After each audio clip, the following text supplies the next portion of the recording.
Hi you guys, this is Tom from Tom's Interesting Talk, and today we're going to focus on the ribeye roast, or better known as the prime rib.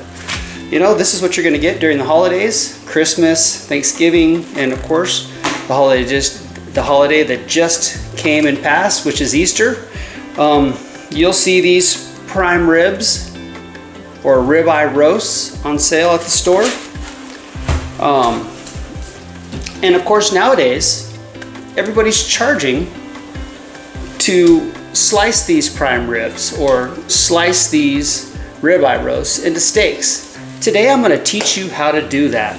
I'm going to show you how to take the bone off this ribeye. I'm going to show you how to create thin, boneless ribeyes, 1 inch thick grilling ribeyes, and up to 1.5 inches thick, very, very nice choice grilling steaks myself. I like the thicker grilling steaks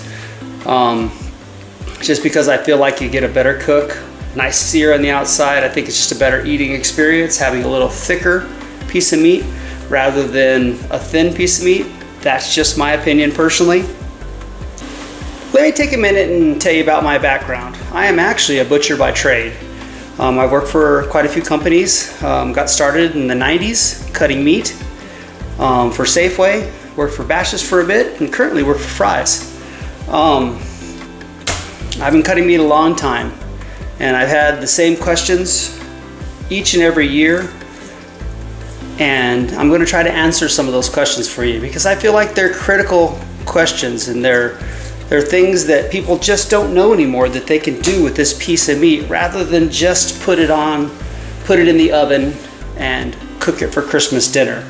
You could also save money buying this piece of meat. I'm a frugal man by nature, and I feel like if I could, you know, cut a little piece of this and make a smaller prime rib for my family, and then what am I going to do with the rest of this piece of meat? You know, do I really need to cut, you know, I have, you know, almost 8 pounds, almost 8.5 pounds of meat here. Do I need 8.5 pounds of meat for whoever I'm serving? And then what do I do with the rest of this piece of meat? Do I need to cook it before? Do I need to cook it after? These are the questions I'm going to answer today. I really want to try to give some insight on this piece of meat because in my opinion, it is my favorite piece of meat. And there's really nothing else on the cow that compares to it besides the chuck eye steak. And we're going to go through how to go to the grocery store and find a chuck roast and find that chuck eye steak in a chuck roast. That'll be one of the next videos that I do.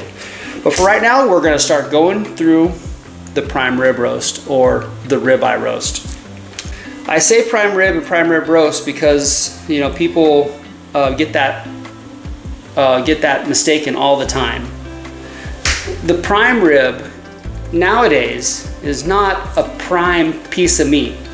So you have 3 different grades of beef. You have select, choice, and prime. And what that is that, I don't know if you can see it, but there's little pieces of fat that runs through the meat right here. And that's the fat that's part of that grading process. So when you're looking at a piece of select beef, now you're not going to find hardly any of this little fat that runs through the meat. This fat that runs through the meat, my opinion, is invaluable because that's what flavors the meat. That's what really gives it that good taste, makes it juicy in the middle. I think that's invaluable personally. This ribeye roast is a large end ribeye roast. You can tell because it has a larger face and it has less bones. And at this side is going to be closest to the chuck. So you'd have this piece and then the chuck and the chuck eye would be next. And then this side is leading towards the short loin, which is a little leaner piece of meat, which some people like that. I personally don't because I like the fat and the juiciness of this other side.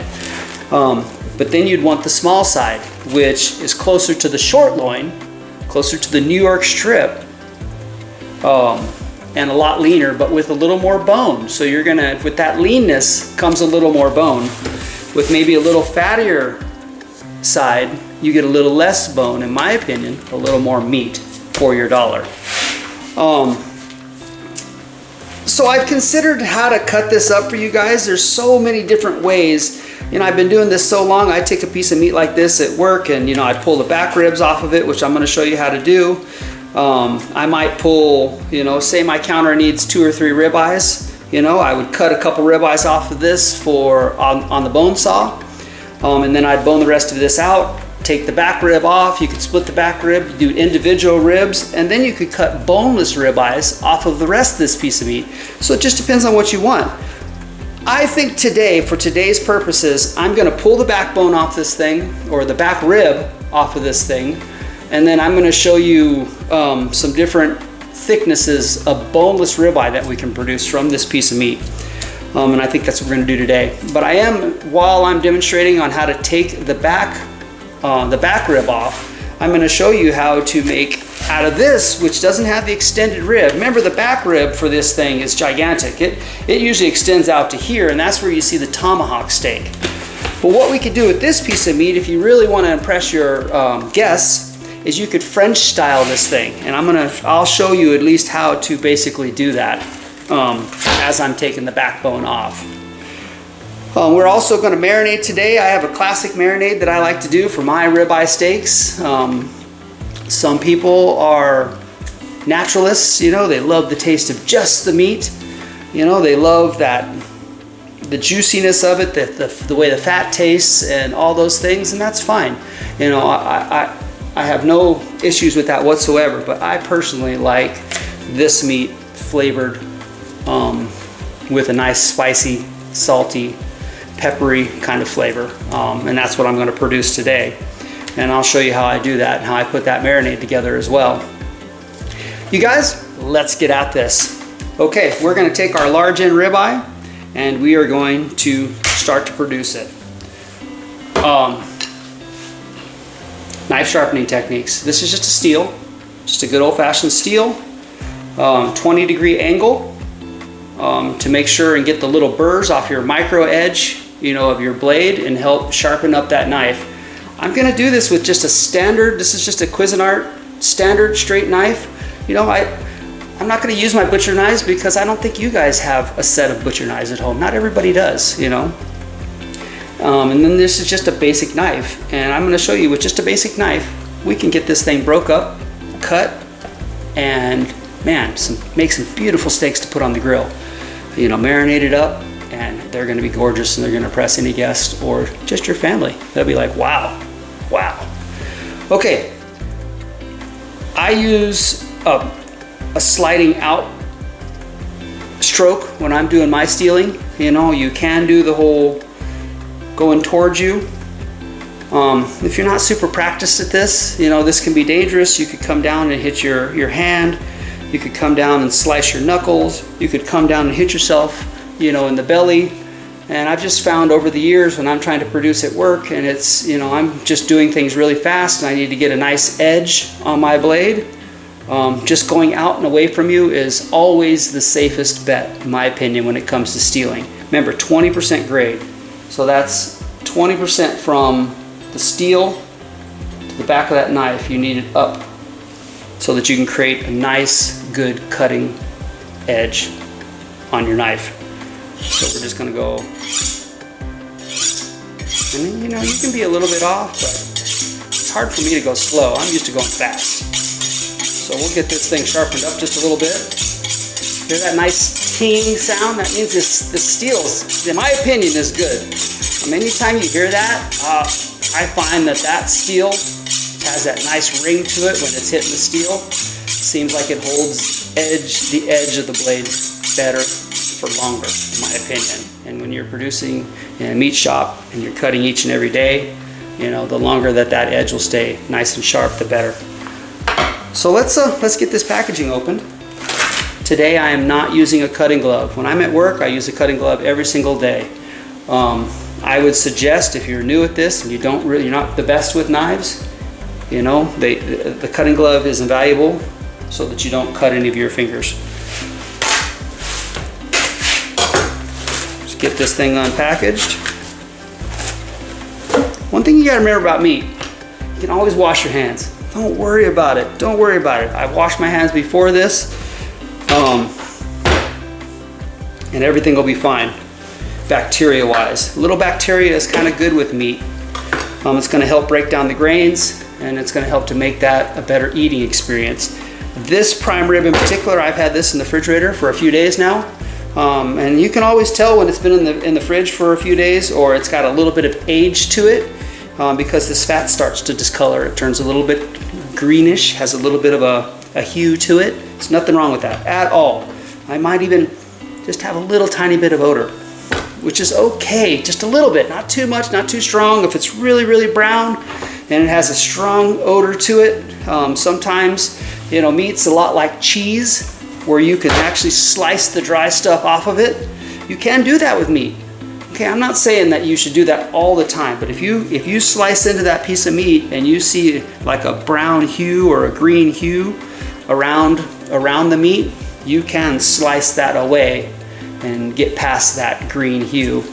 And that meat inside there's nothing wrong with it. You'll pick it up, you'll smell it, and you will see that it smells like it's supposed to, and there's nothing wrong with it. When they dry age this sort of meat, this thing gets black because it's so dry and nasty, and then they just slice all that away, and then that's what you're eating at those fancy restaurants is nasty aged old meat. That's bacteria's went to work on it, and it's really broke down the grains, and it's ready to go. So I'd like to just say that people get a lot more afraid of working with fresh meats than they probably should. You can leave a piece of meat like this out on the counter 2 to 4 hours. And I always like to do that anyway, because that heat, as it warms up, these grains are going to open up a little bit, and it's going to help absorb marinade, any kind of rub that you'd put on this thing. So there's a lot of benefits to leaving your meat out before you put them on the grill. In my opinion, almost every single time I grill, I leave my stuff out for at least 2 hours, and then I'll put my marinades or my stuff on it, whatever I'm trying to do with it, and then sometimes leave it out a little bit longer, maybe even another hour, maybe another 2 hours, depending on what I'm trying to do and prepare. Because a good cook, there's always things going on. Maybe you got baked potatoes on the grill, maybe you're doing baked potatoes in the oven, you got preparation for all the things that you're doing. This meat can sit just fine on the counter, no refrigeration, no nothing, and in my opinion it eats and cooks better when it is at room temperature or warmer. I'm just going to start off by showing you some of this stuff. So this is the back rib. This is a 3 rib. You can see the bones here, 1, 2, 3. So that's a 3 rib prime rib or ribeye roast. If you are trying to impress your friends, this piece of meat, you could French it. So you could take that big chunk of fat, or this big chunk of fat right here, and you see where that little line is? You could actually cut that all the way, cut through there all the way down to the bone, and then slide that big piece off, and then you can etch out around each bone so that you have a little bone sticking out, and it's called a French ribeye. I'm not going to do that today, but you can do it. There's so many different things, and honestly, as I sit here, I'm a little overwhelmed about all the different things that I can make out of this, or teach you how to make out of this piece of meat. We could do it just like it is. We could slice between the ribs here, and actually pull, say, a 2 ribber off, and pull one piece, pull just a 1 rib off, take the bone off, and make a couple ribeye steaks plus have a roast. Like I said, today we're going to show you how to take this back rib off and then produce this ribeye into boneless thins, boneless 1-inch grilling steaks, and boneless 1.5-inch grilling steaks. Because I prefer the thicker grilling steaks. I think they're a better eating experience and cooking experience. And then my family and my wife, she enjoys a little thinner steak because she likes a well done steak. Don't even get me started. Well done is never the answer. Rare to medium rare. You need a little pinkness in there to hold for that juiciness, so that steak is a better eating experience. I just noticed that I have some bone right here, just a little bit of bone. There's a piece, and we're just going to take that off real quick. I am a left-handed cutter. When I first started in the 90s, there wasn't too many of me. I was the only left-handed cutter in my meat shop. And they all used to get so scared because I'd be cutting shoulder to shoulder with the guy, and they're nervous because this knife is right next to them. But you got one thing you got to look at is which way is that knife sharp, or that knife heading. You know, so there's nothing I could do. I could never cut them. So they were afraid for no reason. Don't be afraid of left-handed people. They're okay. Usually they're pretty cool. All right, so let's take this bone off. So you see where these 3 bones here are? So what you want to do is you want to get your knife as close to that bone as you possibly can and get a good hold onto it, and just so you want to slice down and towards that bone. I mean, you literally want to hit that bone because you don't want to take too much of this meat off. And you want to be as close to that bone as possible. I like to get going just a little bit there, and then you can get your hands in there, and then you can really see where that bone is, you know, and here's the other bone. And then now, see how I've gotten into the meat a little bit? I want to actually follow that bone down even a little closer. And you just keep pulling that out. And this is just, I'm doing it very slow, you know, just because the common guy just can't just whip this thing out, you know. And that's what I would normally do at work. So I'm trying to slow down. I'm trying to use a regular cheap old knife, you know, that anybody would have, and do this for you and show you how to do it. So let's finish getting this bone off. And you're just following, so you're basically following these bones down, and you're just pushing. You know, knives are sharp, and if you look in here, you see this little spider web, what I call spider web, the fat. You know, you could actually pull that back, and you would know just to follow that spider web there, you know, as closely as possible, because that's the fat pulling apart. And the meat usually doesn't do that. It's fat that does that. So that's how you know that you're just getting fat and not too much meat. So let's go ahead and finish this off, and there you go. So what I'm going to do is, you see these bones here?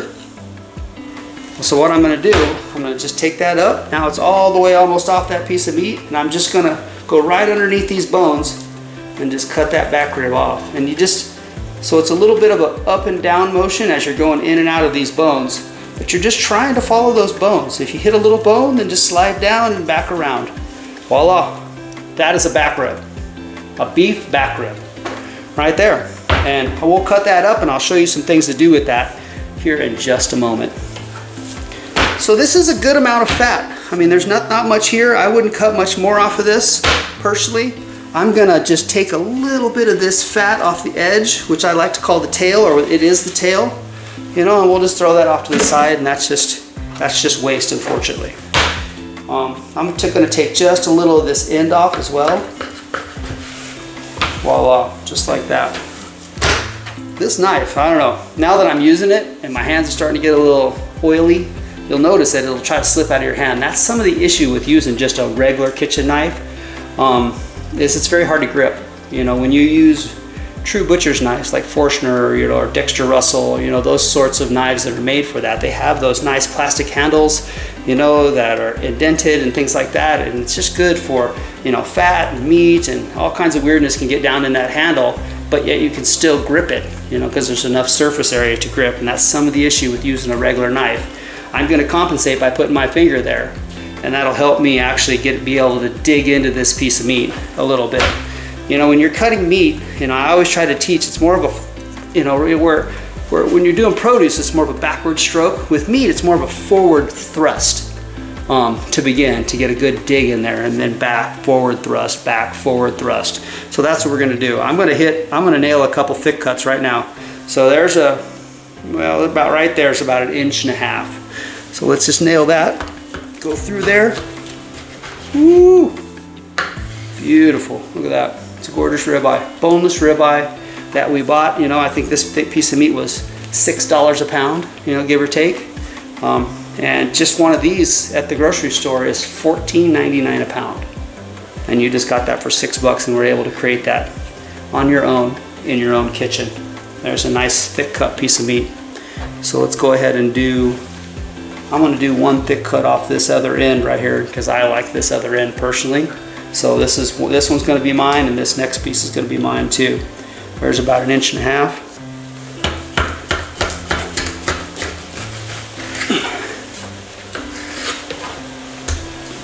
And you notice I'm not doing huge big strokes with this thing because, like I said, this knife is a little slippery. It's kind of hard to use. So if you have to, just saw at it. It's no big deal. However you need to get yourself through that piece of meat. I mean, you're not going to tear that grain up. You're not going to do too much to it that's going to hurt that piece of meat at this point. You see, this is why I like the large end of the ribeye. If you look at this little piece right here, this is like tenderloin. This is amazing stuff, you guys. Super tender. And this right here is, I mean, it's just as tender as tenderloin and more tasty because it has the graining that goes through it. It has this lovely, lovely fat that sits around the edge of this thing, and it really makes this piece of meat tasty. Now we're going to do a couple thin cuts here, and there I'm just going to do probably a 1/2 inch. You know, this is what my wife likes. She likes these littler pieces of meat. And then the inch cut I'm going to do for my daughter.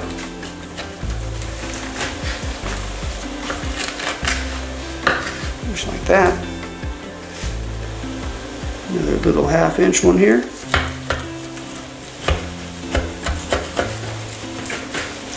Just like that. You just got to make sure that you're pushing straight down through that piece of meat, you know, so that you're not missing it too much. And you see how I've kept that nice straight profile so I can still pull as many steaks off this thing as I need. So now I'm going to do, looks like 3 1-inch steaks.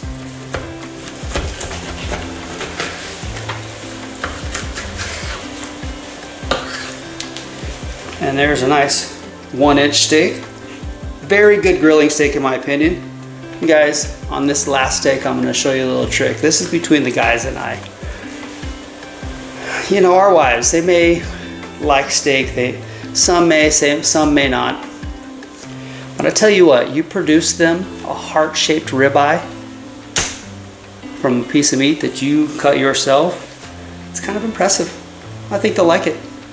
Check this shit out. I'm going to cut this down. Let's just open this up a little bit.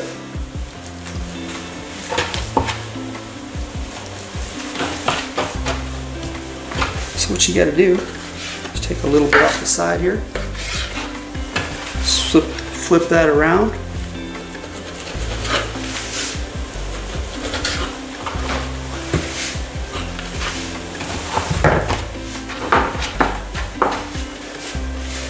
bam, heart-shaped ribeye. It's a gigantic piece of meat, and honestly I would just, you know, if it was me, I'd make it out of these the little thinner pieces, you know, but man, look at that, isn't that cool? Anyway, things that you can do when you do things at home and you use your own 2 hands and you use your own knife to create cool little masterpieces. Now let's just go ahead and finish this thing off. We just gotta finish splitting that, and then there's our two 1-inch ribeyes. You know? I mean, and that's really the long and the short of breaking down a ribeye roast or a prime rib roast into steaks. And let's go through this thing. So we got out of that, so it was an 8.5 pound piece of meat. So there's 3 1-inch ribeyes. There's 2 thin cut ribeyes, or thinner I should say, about a 1/2 inch. And then there's 2 nice and thick ribeyes with a beautiful back rib. And I'm going to show you in just a second how to take that back rib, split it in half, and there you get. Like I have a 3-member family. There's 3 ribs for each one a member of my family, you know, and I could cook that at any time. We can have that soaking in some marinade and have that ready. And then these would make great short ribs. Great short ribs. I mean, this is the epitome of short ribs because it's made off of a ribeye, where a true short rib is made from the blade, the chuck blade. So there again, or there you go. A ribeye marketed. Man, let's just look at this in dollars. $14.99 a pound. $14.99 a pound, $14.99 a pound, $14.99 a pound, $14.99 a pound. These thin cuts, you go to Safeway, or you go somewhere else where they charge or upsell for thin cuts. I mean, these could be 15, 16 bucks a pound. It's quite a bit of money to save. We just did this for $6 a pound. and we created all these meals and these different things. In my opinion, this is the way it should be. All right, let me take these ribeyes and move them real quick, and then I'm going to show you how to split that backbone, or that back rib.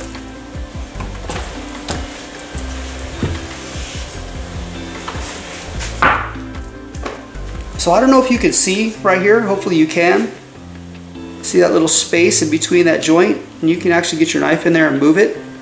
Well, when you're trying to split a rib like this, that's what you want to go through. You want to find that place that you can get your knife through to finish the cut. You know what I mean? To get through the cut. So I'm going to go through this thing, and I'm cutting. I don't know if you can see, I'm cutting right down through that. Right down through that little split that was there. And there again, right here, see that little split right here? That's how you cut through the bone on that back rib. Even on the rib itself, and that's how you'd make bone-in ribeyes by hand without cutting them through the saw, because remember, we use a saw blade that has jagged blades on it.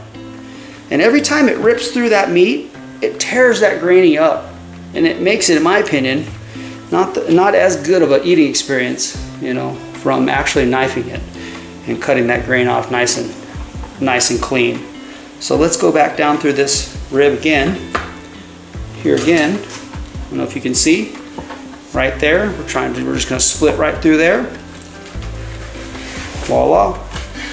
There you go. Beautiful, beautiful short ribs. Beautiful short ribs. And man, that's another meal right there in itself. You see how much meat's on there? It's pretty good. I mean, it's enough. It's enough to be able to do a meal out of if you really, if you wanted to. You know, as long as you're serving something else on the side with it. That's it, man, dude. Right there, bam. I mean, that is amazing for. God, I think I paid $25 for this thing. Sorry, I paid $46 for that. But each one of these, $14.99, $14.99, $14.99. These ones here, they're going to be in the $20 range. Those thick 1.5 inchers, easily in the $20 range. And then even for these thin cuts, you're looking, like I said, 15, 16 bucks a pound. God, I mean, we're talking at retail, you know, that's like $120 for the meat. Add in the short ribs at almost $7.99 a pound. There's no cheap meat out there anymore. So if you can learn how to do things like this and produce these sorts of steaks for your family, well, you're going to not only save a lot of money, you're going to impress your family, and it's going to be a nice thing.